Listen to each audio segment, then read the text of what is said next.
Good evening. I welcome you all to this press briefing. Yesterday, I briefed the press and made the point that there is a deliberate misrepresentation of the judgment of the High Court of Rivers State in suit number DHC 20 CS 2024 in social, print, and electronic media. My position has been confirmed and vindicated by the certified true copy of the court order in suit number DHC 20 CS 2024. A court order embodies the enforceable decisions of a court.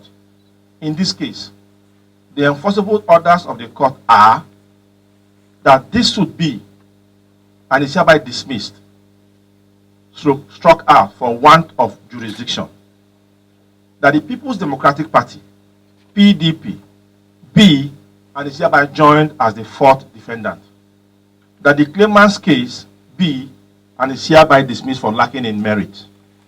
Contrary to the false claim and misrepresentation in social, print, and electronic media, the court did not make a declaration that Martin Amehule is the Speaker of the Rivers State House of Assembly.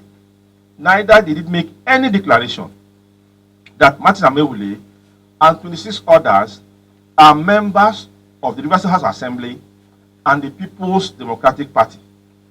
If it were so, it would have been embodied in the court order which has been circulated to you all and displayed by me here for the purpose of clarity. By the deliberate misrepresentation of yesterday, the Honorable Court has been painted in bad light and the public misled and misinformed. Whatever finding of fact that's not included in the court order is an obiter dictum, which has no binding force. Once again, I respectfully urge the media to desist from giving any interpretation to any judgment without first reading the judgment and seeking legal advice. Thank you, and God bless you all.